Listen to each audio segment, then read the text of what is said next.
Romeo की पत्री 12:2।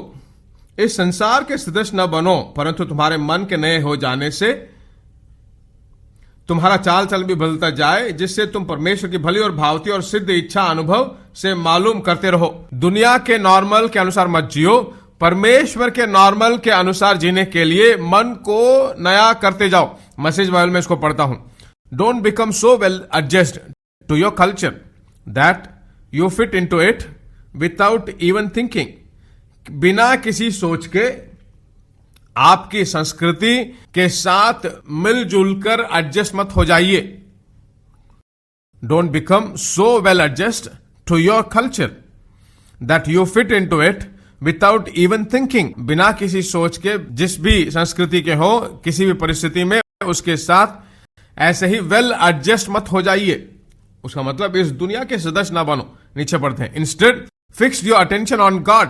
अपना पूरा ध्यान परमेश्वर पर रखिए। You will be change from the inside out. भीतर रूप से बदलाव होगा। वही मन नया होना। बदलाव पहले नहीं, कहां पहले बदलाव होगा? पहले अंदर मन में बदलाव होगा। आप सुबह उठते ही नए सृष्टि में होते हो तो बिल्कुल आत्मा में नहीं हो जाओगे। पिछले साल से इस साल में मैं बदला हूं। बहुत सारे लोग देखिए कितना अपना सर हिला रहे हो। अगले साल देखिए और बदल जाओगे, और 5 साल बाद और अच्छा बदल जाओगे। क्यों बदल जाओगे? क्योंकि सत्य को जानने का निर्णय आपने लिया है। दिन पर जाते जाते सोचे और विचारों में बदलाव नहीं होता है। सोचों में दुनिया के अनुसार आप उधार तो पाए, परमेश्वर के बच्चे हैं, सत्य को सुनता हूं, पर दुनिया की सोचों की तरह अगर आपकी भी सोचें हैं, दुनिया के जिंदगी के अनुसार ही जी सकते हैं, परमेश्वर की इच्छा के अनुसार नहीं जी सकते। गाड़ी होगी, खड़ा होगा, थ्रस्ट फॉर्म नहीं होगा। थ्रस्ट का मतलब मालूम है ना? एरोप्लेन के बारे में मुझे भी बात समझा नहीं आता, मैंने फिजिक्स पढ़ा है। थ्रस्ट नाम का एक चीज है। थ्रस्ट ओपन करने से ही एरोप्लेन मूव होगा, ऊपर उड़ेगा। थ्रस्ट का मतलब वही प्रेशर देता है और उसके पंखों को ऊपर उठाता है। बहुत सारे लोगों के लिए इंजन स्टार्ट हो गया है, उद्धार पाने वाले दिन ही जो है इंजन स्टार्ट हो गया है, पर थ्रस्ट फॉर्म नहीं हुआ। बहुत ही कूड़ा वहां पर जमा हुआ है।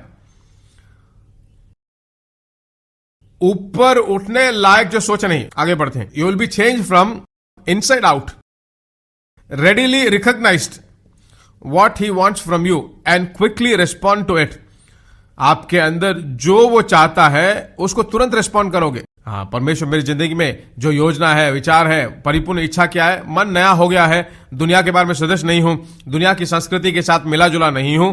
मेरी जिंदगी में इच्छा क्या है, विचार क्या है, उद्देश्य क्या है, मकसद क्या है, तुरंत इंस्टेंटली आपको मालूम चलेगा। तुरंत मालूम चलेगा। 5 घंटे उसके लिए प्रार्थना करने की जरूरत नहीं।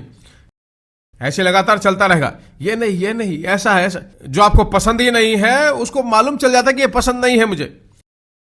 समझ में आ रही मेरी बात? नीचे पढ़ते हैं।